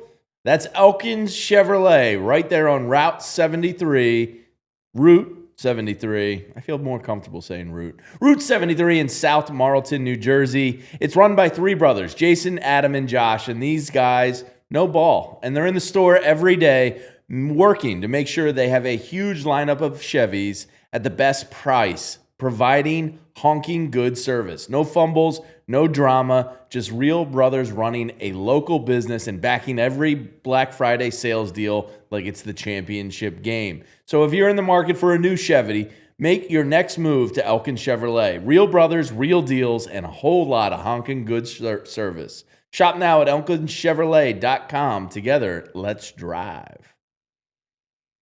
Welcome back to the PHLY Eagles postgame show.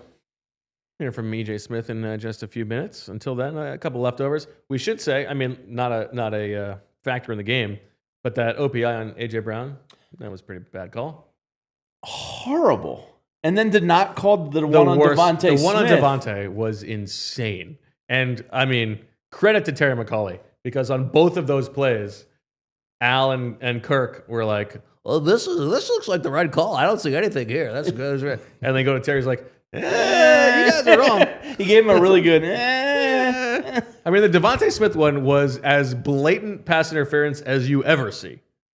Yeah. That was nuts. I saw a stat earlier today, and look, the Eagles didn't lose because we're complaining about the refs, but it was the last two games, the amount of, like, the penalty in favor of Dallas versus the Chiefs and Eagles is, like, astronomical. I'll have to dig it up, but it was like a wild stat I saw. Cowboys, Jerry sent a big check to Raj for the script. He's cooking. Sidney Brown playing He in this game. stinks. Yeah, I mean, it's not his fault. He's not very good. That's I mean, like, a nice guy. I'm sure he is. I think it's probably time for the Eagles to retire the Red Star system in their draft process. But I mean, he had a guy in the end zone. yeah, Caleb Williams misses a throw. It's a 4-point swing. He's wide open. He was open by 9 yards. Yeah. 2 of them. It's painful to watch him play. Yo, man. Listen, He broke Drew I don't Makuba's disagree. ankle. He got in Quignon's way. Like, the guy's a chaos agent, not the good kind. Maybe my boy should start a fight again. That's the best thing he brings to the team. Body slam some guys on special teams. Do something. Maybe the team would respond to that. Some fight. start spitting at guys. Yeah, why not? Let's get nuts. Oh, man. Oh man. Damn, shit. I mean, It was nice. It was kind of fun to watch an offense that had some fun stuff to it on the other side. When they weren't just jamming the ball down the defense's throat. Somebody said Brown had a great game today. What? I hope that's in jest. That's Ben Johnson. By the way, Ben Johnson's jacked. He was on Amazon Prime. Dude's cut up. He's shirtless in the locker room. The Bears are having a great time in Mr. Lurie's house. Taking his shirt off, putting his feet on the couch, saying, "Screw your couch," Charlie Murphy. Not good. Wow. Not good. Let me dig up some snap counts for you, but this was not even like that interesting of a game. Like all the guys were on the field and they weren't very good. We have a cut of Saquon too, saying that the game was weird. Told you. Do we have it to play? That game was definitely weird. Let's play it. Saquon. It was different. Felt weird out there. I think we just got to do a better job of keeping drives going. That's kind of like the biggest takeaway I take from this game. That's something that we have to address and we have to get better at. Does something need to change? Does something big need to change to get the offense to function? I don't think something big needs to change. The sky's falling out outside of locker room. We understand that. But I have nothing but the most confidence in men in this locker room, players, coaches. Yeah, I mean enough of outside the locker room the sky's falling. Like you guys could say that, but I mean, give me a break. They know. AJ Brown's saying it a couple lockers down from you. Yo. You know what I mean? Like it's inside Give the me a locker break. room too. Yeah, as if, like you guys don't believe, but we know we got it. Then prove it. Yeah, what does 11 feel? It feels good tonight. Defensive snap counts. They played 85 snaps. Defense? They played 90 last week. 85 snaps in this game. 175 snaps in the last 2 weeks. Man, cold tub, fellas. Cold tub. Oh. That's outrageous. All of them by Zach Bond. Hold on, let me make sure that I got the right thing here. Yeah, okay. All of them by Zach Bond, Reed Blankenship, Cooper DeJean, Quinyon Mitchell. 83 from Sidney Brown. 80 from Nakobe Dean. Is this right? Jahad Campbell didn't play in this game. Somebody in the chat, and shout out whoever it was a little while ago, said, did Jahad Campbell even play today? Jahad Campbell did not play a snap on defense in this game. That's crazy. Enough. That's your first round pick. Enough. He's got to be on the field. Now, I know you couldn't count on Nakobe coming back from an injury and all that, but like now to see Nakobe playing at the level he's playing at, man, it feels like a wasted first round pick. And that's not to say he's going to be a waste in time, but now you're a team in need of help in some areas. Also, I don't know, in a game when it seems like nobody wants to be on the field, yeah, maybe see if he does something. That's crazy. Not a single snap?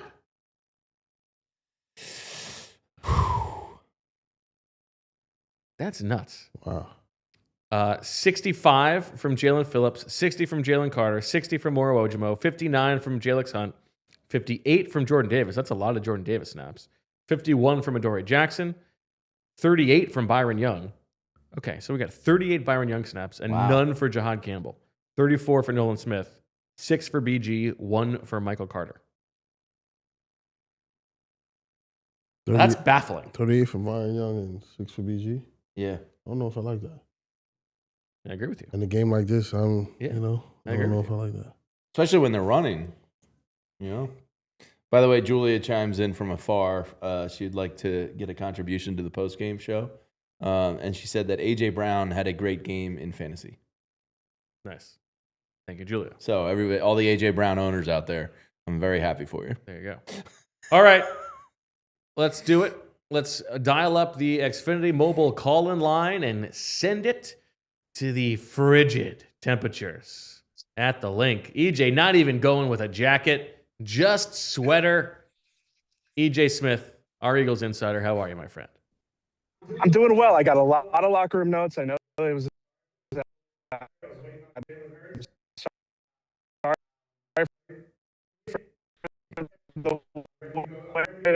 was waiting on through some. All right, well, let's see if your Wi-Fi holds up and take us through what's in EJ's notebook.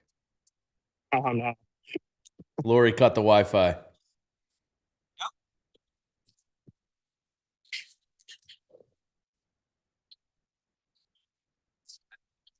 All right, let's start with the question that I think all of Philadelphia is wondering. Are changes needed on the offensive staff? Nick Sirianni said after the game that they are not making a change at play caller, is how he put it. He said that they're going to evaluate everything, but he said that he has confidence in Kevin. And then, the overall message was that there are a lot of things causing the Eagles' offensive struggle. It is not just Kevin Patullo. So, again, players echoed that sentiment. They said that there are not changes needed. That it was a to this offensive staff. The next thing, the unacceptable run defense is what you heard in the Eagles locker room. Jalen Phillips called it unacceptable. And Kobe Dean said, if you're a defensive coordinator, you start with stopping the run. And the Eagles weren't able to do that, obviously, against the Bears this evening. And then the final thing is that there was definitely a sentiment that the sky is not falling in the Eagles locker room. Cam Jurgens said that the habit they formed this season is winning 4 games in a row, losing 2 in a row, and then going on and winning the next 4. He said, let's go win the next 5. I know that's probably but I do think that was definitely it definitely was a sentiment in the Eagles locker room after the game today. Okay, before we get to the other reporting notes that you have and what else you heard from the players, I want to know what you think. Do you agree with that? Do you think the sky is not falling? I do not. I think that even Cam Jurgens' evaluation of the 4 straight wins, we were talking about a lot of these things when they were winning games. And, Jalen Hurts says this often, that the things that don't get you, some things don't get you until they do. And I think we've seen that in these last 2 games, especially on offense, these prolonged stretches where they consistently put the defense in bad situations, those prolonged stretches of, stagnation and the 3 and outs. There's a lot of reasons to not have confidence in this Eagles offense figuring it out. My main takeaway after this game is that if it's not Kevin Patullo, if it's not just one thing, then have a solution for the way that they look on offense right now. And I'm starting to wonder, if the answer to that question is no. I mean, it's getting late in the season. A lot of the guys even talked about the urgency has to pick up to figure out where to go with this Eagles offense. And yeah, again, it doesn't seem like they have answers. It sure doesn't, because if they had answers, it seems like they would have come already. This has been, as Fran astutely pointed out, post-bye, when you would have thought that they could put some answers together, they've been one of the worst offenses in football the last 4 weeks. So the answers are not there right now. We'll see what they can do. In terms of what you did see, what were sort of the scenes of the locker room and what was the vibe in there, given the way that they sort of got manhandled in this game? Yeah, so the first thing I noticed is that Jalen Hurts was in the corner of the locker room having a conversation with Kevin Patullo. Just before I hopped on with you guys, I heard Jalen Hurts say that he has a lot of confidence in Kevin Patullo. And, I thought that conversation was an interesting one. Again, we've seen sometimes Jalen Hurts is very quick out of the locker room, and this was not one of those evenings. And then you saw DeVonta Smith, AJ Brown, and Saquon Barkley all sitting at their lockers, still in their game pants, kind of talking through the game afterward. We heard from AJ Brown and Saquon Barkley afterward. DeVonta said that he had to go to the trainer, so we did not hear from him. But definitely, I wouldn't say it was maybe as somber of a locker room as you would have expected, but definitely some frustration, some palpable frustration when you first walked in there. What did AJ say? AJ said that it's obviously a frustrating game here. I got my notes here. The thing I wrote down with AJ was that he really did not appreciate the question on if changes were needed with the offense. But he said that what you'd expect him to say. I think he's been very careful in what he said, and he said that he was confident that the offense is going to be able to figure this out. Was it the most full-hearted vote of confidence? Not necessarily, but he was. I think he's trying to just stay under the radar at this point. Would be my evaluation on AJ's press conference. Now Saquon, I know he said the thing about this game was kind of weird. It was also an interesting flow for him usage wise. What did he say about that? Yeah, he said it was a weird game. He said that it was kind of the state of the game that led to him only having those 13 carries. I didn't think that too few, in terms of his usage. But I definitely, he just kept echoing that. It was a weird game. It was, he didn't get a good feel for the game. And my guess is when you're going 3 and out as often as the Eagles offense does, it is going to feel weird. It's, you're not going to get into a rhythm. And they've been, among a multitude of things, they have been arrhythmic a lot this season. So, I think that you can attribute it to that. I mean, if you look at Saquon's numbers, kind of like if you look at Jalen Hurts' numbers, they don't look terrible. The average yards per carry weren't terrible. But if you think back in the game, there were a few instances where they had negative runs that really put them behind the sticks, which, as we know, if the Eagles offense gets behind the sticks, they got no answers for those situations. So I definitely think there were some costly runs that kind of contributed to that number. And then one of the times they did get behind the sticks, they actually get out of it with an A.J. Brown first down. That's a garbage OPI call. Yeah. AJ didn't. He kind of no-sold the question about that. He was a little bit. I would say he's trying to get careful with how he answered that one. Did you hear anything about the tush push fumble? Yeah, Jalen said that that's on him. He said that he was hoping that his forward progress had been stopped and that they had blown the play dead. He mentioned the Giants game where his forward progress was blown dead before the fumble. But now he was critical of himself and the turnovers. I mean, maybe that isn't necessarily the lesson a lot of people will take from the game, but it's definitely something that Jalen harped on, and it's something that they consistently harp on. EJ, what were your feelings about going for the 2-point conversion when they did? Bo and I agreed. I see some chatter in the chat right now about it. People disagreed with it. Was there any talk of it in the locker room? Probably not, but what did you think about it? Yeah, Nick Sirianni alluded to what I expected him to allude to, and for the reason, and it's the reason I don't have an issue with it. You want to know what you need as early in the game as you possibly can. So if you convert there, you make it a 1-possession game, and you only need the 1 possession. But to have that information earlier in the game makes more sense than leaving it until the end of the game. I understand it kind of keeps the hope alive, per se, but it's definitely, to me, I mean, the analytics support it, and I do think philosophically it makes sense. I've come on here and been critical of Nick Sirianni's fourth quarter decisions in the past, but the 2-point conversion there, I think that does make sense with the conventional, or maybe not the conventional thinking, but the advanced sort of the way that the game has evolved. It's not really even an analytics thing. It doesn't change the win probability too much. It's just about knowing. It's more of just an aggressiveness thing. Yeah. I did. Speaking of aggressiveness, I did find I found it interesting that Jalen Hurts. He was talking about the tempo that kind of got them out of a rut offensively. He talked about. I have it written down here. He said the tempo equals aggressiveness. It's when you can dictate terms to the defense, and he thinks that was maybe the thing that kind of got them going, which brings they do that more often. Right. Why can't they dictate terms to the defense more frequently? Absolutely. Be aggressive. The professor was tweeting about it. He said, "Stop huddling." Right after he that. said, "Never huddle again." I think. Yeah. Yeah, never huddle again, I think was the tweet. All right, EJ, y'all saying tempo and not huddle again. There's a guy on the street. That's chip. Yeah, how do you feel about that, Vinny? I was actually looking forward to the Raiders and Eagles game. I cannot believe we got robbed of this homecoming game. That's crazy. But then I read a report that he wasn't like calling players that weren't in the game plan. Yeah, wasn't tagging motions, wrong motions like in the wrong play. I don't know if I believe that report. Well, it's always. I mean, a guy gets fired, and then all of a sudden you get a bunch of reports about blaming this guy, especially a surly guy that blows off half his organization. What about the offensive line, EJ? I know that you talked to them, and Cam Jurgens had some thoughts. Yeah, pretty like he's definitely more Pollyannish than I think a lot of fans are, and that was the big takeaway I had from him. But I do think in general, just like in the beginning of the season when he said that the rushing that the rushing game was exactly like it was a season ago.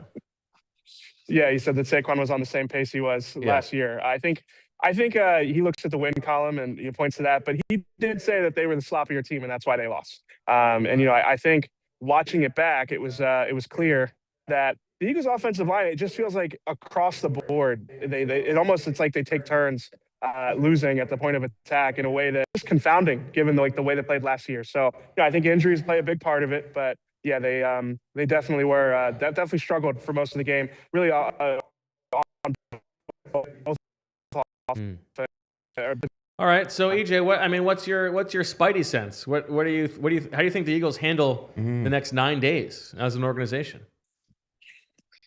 This is an opportunity for them to make a change. They have this extended time. I do think while Nick Sirianni said that they're not making a change at the play caller position, it's probably an organizational decision. So hasn't happened there. Very noteworthy. Sirianni was so against that in the initial aftermath after the game. So definitely something I'll keep an eye on over the next we can change that. All right, last thing, EJ, tell us what you're going to be writing about tonight on allphly.com for everybody who can become a diehard and take advantage of a great Black Friday deal as well.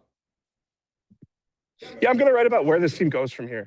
This is the second time this season where they've had this short week kind of snowball, but it does feel a little bit different. There's an urgency here. They're kind of falling back into the pack with the rest of the NFC playoff teams in a way that's concerning. And I think that, the way that they're playing on offense is concerning. So if I can get the Wi-Fi to work at the stadium, I'll be writing that. If not, I might have to go home and, watch the Texas Longhorns in the background and write about this team. All right. Thank you very much, EJ. We'll talk to you on Monday's PHLY Eagles show. Enjoy the weekend. Good luck writing. All right, EJ. All right, guys. Talk soon. All right, guys. A couple of super chats here before we finish up. And I'm going to send Lindsay something to watch real quick. Apparently, I can't listen to it, but CJ GJ joined Acho and LaShawn McCoy live from the locker room. Okay. And their reactions tell me this is something we might want to hear what he said. Okay. So I'm going to send that over to her and she can QC it. All right, great. In the meantime, Coates Villain says, with Chicago running down their throats, why didn't they even try to get all three linebackers on the field at once? Yeah, that's a good question. I mean, far be it from me to question Vic Fangio. I mean, the guy, it is stupid. He knows what he's doing. But I am baffled that Jahad Campbell didn't play a snap in this game. That is nuts to me. In a game where you're letting up the most rushing yards you've ever let up here, to not try something different. And when you've got guys who are, as you said, played a ton of snaps last week, so they've 175 snaps, dead legs. How about bringing on the guy who's got some fresh legs and maybe has an impetus to bring some violence to the field? Yeah. So much for our Tank Bigsby predictions as well. Yeah. Tank and Jahad just not getting on the field. No more studios for us. Early Ignacio says, at the Linc for the first time against Las Vegas, mentally preparing myself for the worst game in NFL history. Oh, man. Poor guy. But you know what? They could turn it around by then. You never know. I got something to make you laugh about. They're supposed to be bringing my son and his football teammates to that game. I'm not so sure he's going to know he's going to get to go again this time. I'd like to get him a prep talk. Maybe the team goes. There might be plenty of tickets available for that one. Oh, man. All right, Lindsay, do we have that video? I dropped it on the game. Can't play it. Is it why? Is it cursing? There's some cursing, but it's just mostly them screaming. Oh. Not really great. Is CJGJ talking smack on the birds? I think we're beyond an hour, so I think fast-wise we can play cursing. He says the F word and he says the S word. Oh, yeah. Is that kosher? He doesn't really say anything. They're just like yelling. They're just laughing? Yeah, and they're like, okay, oh. so he's not like talking smack on the Eagles. No, he doesn't really say much. Okay. I don't think it's worth it. All right, well, I mean, listen, he deserves to. The Bears deserve to puff their chests out. Oh, absolutely. As much as they want for this game. I didn't really get that vibe from this, like that he was being like, "Oh, we really killed him." Okay. I think they wanted him to say that. Yeah, they deserve to. I mean, Ben Johnson's taking his clothes off. They're giving out free wieners at the. Show us the rest, Ben. The Wiener Circle in Chicago again. Chicago's on cloud 9. This is one of them losses. Make the playoffs, go full Monty. Nobody's getting to sleep. All right. The Eagles stink. At 8-4, they're the worst team in the NFL. I mean, offensively, where do they fall now in the EPA per play they're bottom 3 or 4? They got to be, right? Something like that. It's heinous. And I think what Fran said earlier, by the way, is exactly right. Like, the dam broke. The defense knew. Yeah, I don't think that the defense is I don't think they're bad. I think they'll be fine in 9 days. I also don't think that they are without blame for this game. Sure, yeah, no. Today they were not yes. good, but it did feel like the more Fran said that, it set in. It did feel like a defense that was like, yeah, we've been the Band-Aid on this powder keg for a while, and the powder keg exploded. I'd love to be wrong. 26th in the NFL in success rate, the Eagles offense. Oof. ESPN playoff predictor has them in points per drive as the 3 seed currently. The Bears is the 2 seed in the NFC. Where do you have the Bears as an NFC contender after seeing them today? Yeah, I am probably a little bit disbelieving of them as a true contender still. They can run, but I think Ben Johnson knows what he's doing, and if that defense is just okay, I think they can compete. Fun times. 1.5 games up on the Cowboys. Not so fast, my friends. I still can't believe that line was back-to-back on breaking the NFC East streak. I still can't believe that line was 7.5 today. That's crazy. I mean, if they don't win the division, the Packers are a half game behind them. The Lions are 1 game behind them. Technically 2 because they lost. And then you've got the Seahawks and the Niners are also involved. There's no guarantee they get a wild card, even if they lose division. So jeez, I'm putting 35 turkeys on them missing the playoffs. Sheesh. I want to go higher. You want to go higher? In my heart of hearts, yeah. It feels rotten. Like there's no salvaging this. Vinny, tell me I'm wrong. I can't, man. I'm like Saquon, man. This don't feel right. This feels weird. It feel even weird talking about what just happened. Do you have an example of one of the teams you played for putting together a really ugly stretch of football and pulling out of it? Yeah. Oh yeah. Okay. And what did it take? That's what the whole 2019 had a little bit of this. Remember when he said, "Ignore the noise." Yeah. There's a lot of that come into play. Yeah, 2019 we went out and we won the division. The people didn't see that happening. We should have won the damn playoff game against Seattle. Mm-hmm. I think that was one of the biggest ones we was able to pull out of it. But I think they got it, man. Listen. When you got that much firepower, You believe? Yeah, I believe. I don't just believe. I'm sold. You're sold? I'm sold, bro. On what? I'm sold. You got that much firepower, and You believe in AJ Brown. You think AJ is going to lead him? I think he on everybody ASS right now. I think he lit a match right this time. He lit a whole bonfire, and you could just like I said, like they got 10 days to get the offensive line super healthy again. You know, this 10-day stretch on how you recover and how you take care of your body is going to tell us a lot. And the Lane Johnson stat continues on. Yeah, it's true. No, I don't think With if and Lane's without Lane. there, No, they but necessarily yeah, win it's today. true, yeah. But it's another L for the Lane Johnson with or without stat. All right, well, take a weekend to not think about the Eagles, everybody. Retail therapy? Just go do something else. Yeah, retail therapy. Buy some Flyers and Phillies and Sixers merch on the PHLY store. 30 to 90% off for Black Friday. Make sure you do that. I mean, that always helps. Spend some time with your family. Yeah, buy a couple shirts, buy a new hoodie. And then on Monday, come back and get really angry with us at 2 o'clock on the PHLY Eagles regular show. And check out the Malcolm Jenkins interview.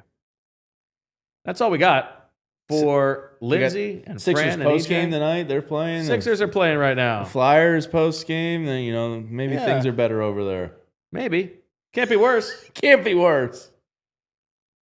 Oh, don't boo. Why are they booing? It's not fair. Look at these morons from Philadelphia booing. I wish they booed harder. Boo to you. Yeah. All right, that'll do it for the PHLY Eagles post-game show for Super Bowl champion Vinny Curry, Jamie Lynch, Lindsay, EJ, Fran, all of us here at PHLY. Happy Thanksgiving. The Eagles stink. We'll talk to you later. And as always, we love you. We all silly like the mayor.